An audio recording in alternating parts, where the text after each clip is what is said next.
시편 138편 1절에서 8절 본문으로 아침 메시지를 나눕니다. 오늘 시편을 통해서 오늘 다윗의 시라고 되어 있는데 몇 가지 우리가 승리하는 영성 생활을 위한 몇 가지 교훈을 배우게 됩니다. 첫째는 환난을 이기는 힘이 그 마음에 달렸다라는 것을 배우게 됩니다.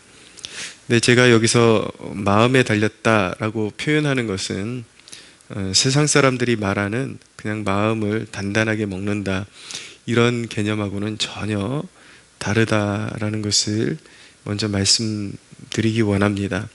3절에 보니까 내가 간구하는 날에 주께서 응답하시고 내 영혼에 힘을 주어 나를 강하게 하셨나이다. 우리가 여기서 주목해야 되는 말씀이 바로 내 영혼에 힘을 주어 나를 강하게 하셨나이다. 이 대목이 참 중요합니다. 영혼의 힘을 얻는 것과 우리 마음이 강해지는 것은 동일한 그 용어라고 말씀드릴 수가 있겠습니다. 하나님께서 우리 영혼에 힘을 주시면 우리 마음에 생기는 것이 이제 굳건함이 생기는 것으로 이어지게 되어 있거든요. 제가 처음에 그 회심을 경험하고 주로 새 영을 부으소서라는 이 표현이 자주 사용되었음에도 불구하고 그게 무슨 말인지 그렇게 빨리 이해하지를 못했습니다. 그러니까 하나하나 알아가는 과정 속에서 분명히 회심을 체험하고도 나름대로 기도 생활하면서 어떤 체험이라고 할 만한 것들을 이렇게 경험해 오고 있음에도 불구하고 어떤 설교자나 누가 새 영을 부으소서라는 표현을 쓸 때에 그게 무슨 말일까 설명해 주는 사람이 없으니까 이게 굉장히 생소하게 느껴지기도 했습니다. 근데 이제 그런 표현도 오랜 그런 신앙적인 경험을 통해서 더 이렇게 잘 배워지고 깨닫게 되는 것이라는 것을 이제 알게 되었죠. 그러니까 새 영을 부어달라는 표현은 사실 성경에서 이렇게 회심에 관한 그런 용어이기도 하고요. 우리 세대에 새 영을 부으소서 하는 건 완고한 그 마음을 이제 변화시켜서 하나님 앞에 믿음을 가지고 순종하는 마음을 부어달라는 표현이기도 하지만 통상적으로 우리 이미 회심한 사람들에게 있어서 새 영을 부어달라는 이 표현은 우리의 묵은 마음에 새 마음을 부어달라는 표현과 같은 것이라고 말씀드릴 수가 있습니다. 그러니까 새 영이 부어지게 되면은 우리 마음의 지옥 같은 상태에서 환경이나 그 어떤 것들이 다 지옥 같은 상태에서 이제 완전히 그것이 한순간 확 물러가는 것을 경험하게 되죠. 그래서 빛이 임하고 또 막 답답하고 막 어떤 내려가지 않는 채증이 있는 것 같던 그 마음에 무언가 확 내려가면서 시원해지는 그런 마음이 생겨나는데 바로 그런 지옥 같은 상태에서 그런 시원한 마음으로 변화되기까지 찰나에 일어나는 일임을 깨닫게 됩니다. 그것이 얼마나 무거운 짐이든지 마음에 그렇게 무거운 짐이고 이거는 정말 인간의 힘으로 어떻게 이렇게 떠내려 보낼 수 없을 것 같은 그런 무게감 가운데 눌리고 있었는데 이 하나님과의 관계 속에서 하나님과의 관계가 회복되어지는 그 순간에 성령님께서 터치하시는 순간이 있습니다. 성령님께서 참 그런 이제 이런 신앙생활의 묘미인 것 같아요. 그렇게 무거운 짐이 성령님께서 좌정하신 흔적이 한번 이렇게 만지고 지나가시는 그 찰나에 그 모든 짐이 그냥 녹아지듯이 얼음이 녹아지듯이 싹 씻겨 내려가고 마음이 상쾌하게 되고 어두웠던 마음에 빛이 임하는 그런 역사를 경험하게 되죠. 그런 마음을 얻게 되면은 순간 그 마음을 얻게 되면은 세상이 무너지는 것 같고 온 세상이 다 나를 대적하는 것 같았는데 정말 이제는 담담하게 세상을 바라볼 수 있고 앞으로 걸어나갈 수 있는 용기를 얻게 됩니다. 바로 예수님의 그런 삶을 통해서도 그런 대목을 우리가 경험하게 되는데 볼 수 있게 되는데 예수님께서 이제 십자가를 지시기 전에 제자들 앞에서 내 마음이 고민이 되어서 죽게 되었다. 얼마나 그 예수님께서도 인간의 육신을 입으시고 이 땅에 오셔가지고 우리의 죄의 짐을 담당하시기 위해서 십자가를 당면하셔야 되는데, 그것이 어떤 경우에 어떤 마음의 한켠에는 두려움도 있고 마음에 큰 부담도 있고 무너지는 마음, 내가 고민하여 죽게 되었다라고 표현하실 만큼 힘든 마음을 주님께서 안고 이제 겟세마네 동산에서 하나님 아버지 앞에 무릎 꿇고 엎드리셔서 기도하는 가운데 예수님께서 그 마음, 그 완전한 그 담대한 마음을 이제 성령으로부터 받으셔서 이제 담대하게 일어나셔서 제자들에게 처음에 그 기도의 자리로 나아갈 때와는 완전히 다른 모습으로 담대하게 서셔서 얘들아 일어나라, 이제 때가 되었다, 이제 우리 앞으로 걸어 나가자. 십자가를 향해서 이제는 두려워하지 않고 담대한 모습으로 그렇게 받아들이시면서 맞서시는 그런 모습을 보게 됩니다. 우리의 삶 가운데 이와 동일한 그런 역사들을 경험하게 되죠. 하나님의 임재, 하나님의 말씀은 우리의 삶 가운데 나침반과 같아서 하나님의 임재를 맛보게 되고 하나님의 말씀을 우리의 마음에 소유하게 되면은 갈팡질팡하지 않게 되는 것입니다. 마음이 딱 고정이 되고, 왜 나침반과 같다라고 말씀드리냐면 그렇게 마음이 격동질하고 힘들고 갈팡질팡하고 그랬던 마음이었는데, 하나님의 임재를 성령님께서 이제 임하셨다라는 것을 깨닫는 순간, 성령님께서 내 마음을 만지셨다는 깨닫는 순간 정확하게 나침반처럼 우리의 영적인 시선이 흔들리지 않는, 요동치 않는 하나님께로 우리가 향하고 있다는 것을 깨닫게 되기 때문인 것이죠. 그래서 그 마음을 소유하게 되면은 그것이 우리의 표정에서도 드러납니다. 처음에는 막 갈팡질팡하고 두렵고 안색이 어둡고 막 그런 가운데 이제 있다가 이 새 마음을, 이 담대한 마음을 소유하게 되면은 표정이 그렇게 평안해지고, 그리고 하나님을 향한 신뢰의 마음이 그 얼굴로 드러나니까, 그래서 이렇게 깊은 그런 영성 생활이 몸에 이렇게 배어 있는 사람들은 그 사람 또한 그런 잠시 잠깐 이렇게 기울어졌다가 다시 돌아오고 여전히 그렇지만은 그래도 보통 사람들에 비해서 많이 연단되어지고 단련되어지고 훈련되어져서 평소에도 보면은 그 사람의 그런 얼굴 표정이나 삶의 행동의 그런 어떤 그런 모습들을 보면은 크게 요동치 않고 표정에서도 굉장히 평안하고 무언가 이렇게 굳세고 이렇게 담대한 표정, 담담한 표정이 항상 그 사람의 그 얼굴이나 그 사람의 모습 가운데서도 드러나게 된다라는 것을 알게 되는 것입니다. 저는 이 복된 그 표정과 이 복된 그 삶의 태도가 여러분들의 삶 가운데 나타나는 축복이 있게 되기를 축원합니다. 두 번째로 그럼 이 담대한 마음을 소유하는 길이 6절에 나타납니다. 6절을 보시죠.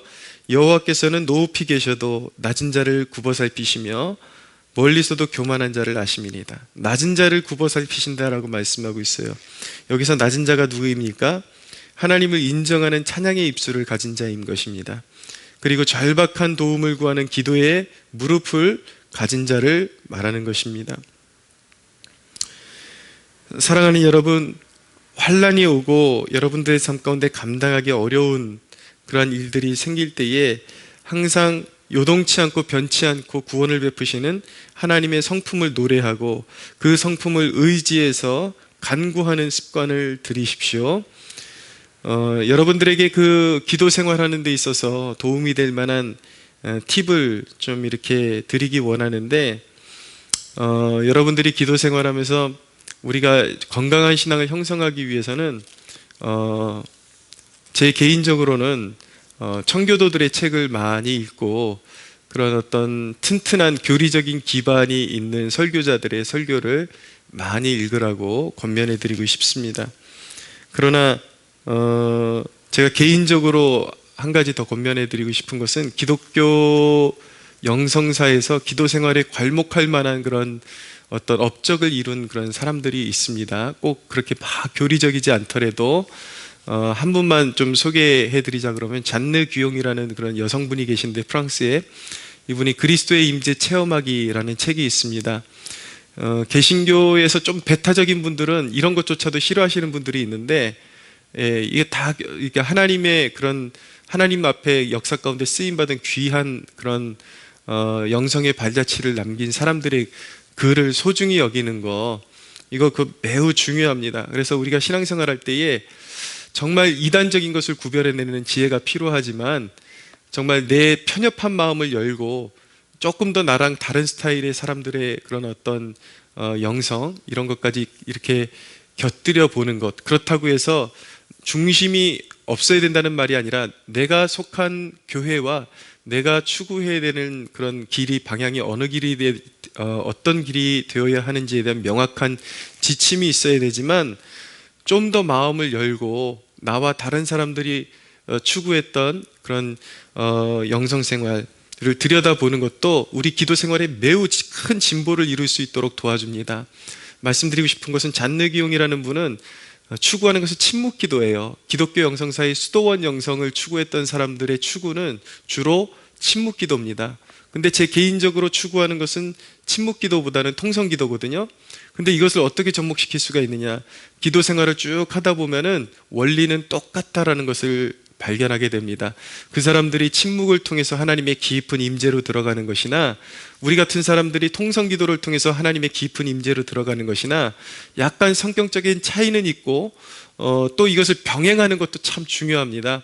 그러나 이제 우리 교회 스타일은 이제 통성을 주로 추구하니까 거기에 맞춰서 나가는 게 맞겠죠. 그러나 그 속내, 그 본질, 그것을 통해서 하나님께로 이르는 그리고 그 임재를 맛보게 되는 그 원리는 상통하다, 동일하다라는 것을 발견하게 됩니다.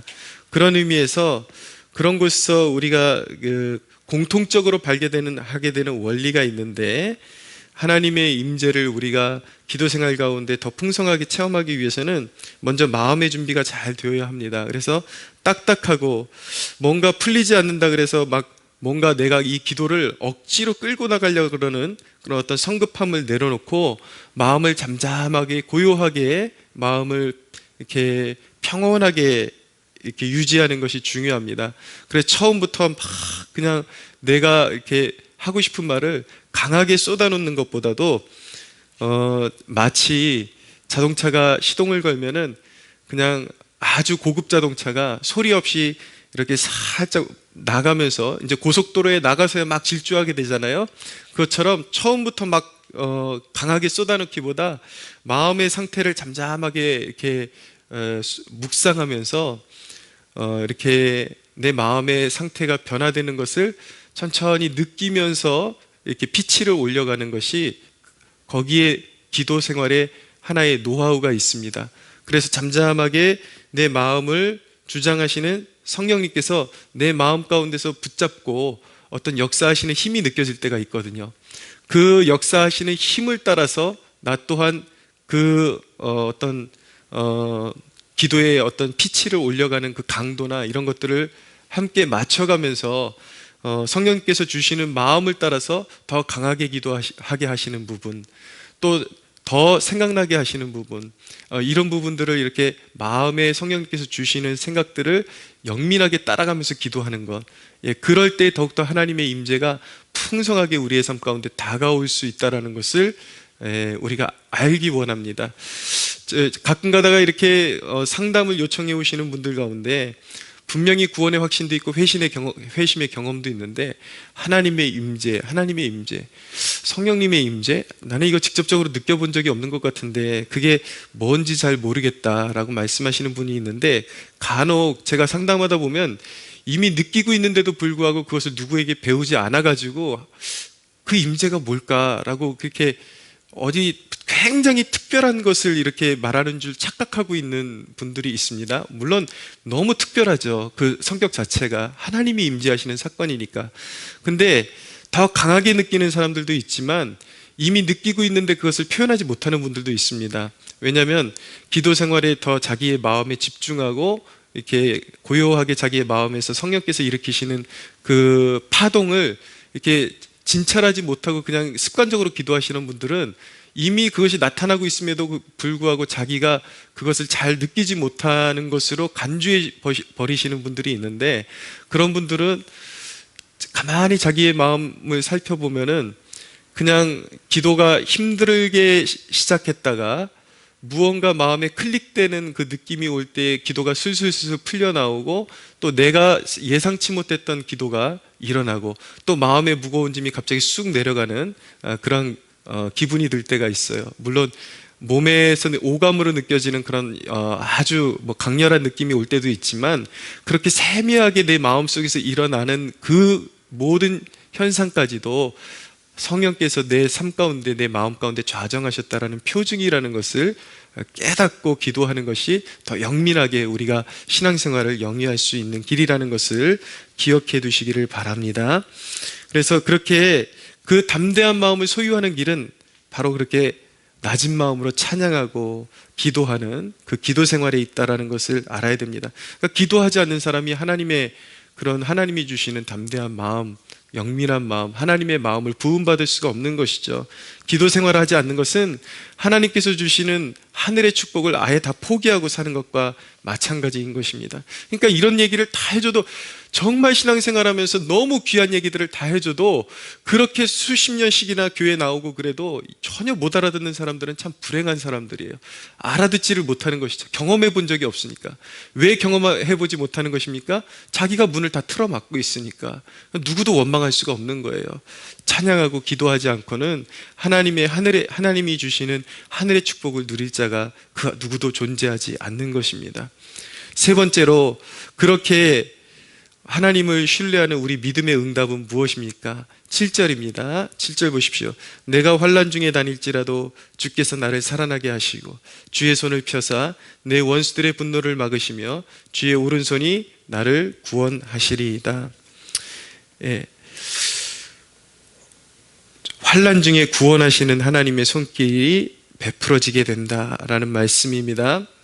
자, 우리는 어떤 결과를 더 중요하게 보지만 하나님은 우리가 어떤 환난이나 어려움을 만났을 때 하나님 앞에 메어 달리는 그 과정 중에 하나님과 동행하는 것을 배우기를 더 원하신다라는 것을 알기 원합니다. 그것이 우리에게 어려움을 주시는 하나님의 뜻이요 목적인 것입니다. 사랑하는 여러분, 어려움이 찾아왔습니까? 이제 기대하십시오. 여러분들이 낮은 자의 마음으로 그분의 성품을 찬양하고 기도하기 시작하는 순간 이제 하나님의 개입, 하나님의 섭리가 작동하는 것을 보게 될 것입니다. 그분의 오히려 평안할 때는 하나님이 무엇을 하시는지 잘 느껴지지 않다가 격동적인 삶이 우리의 삶 가운데 다가오면 하나님이 우리의 삶 가운데 얼마나 현실적으로 역사하시는지 더 강하게 보게 될 수 있는 축복을 누리게 됩니다. 사랑하는 여러분, 이 아침에 그렇게 살아계신 하나님이 우리 곁에서 늘 역사하시고 함께 하심을 기억하면서 우리 삶 가운데 늘 역사하시는 하나님을 찬양하는 저와 여러분들이 되기를 축복합니다.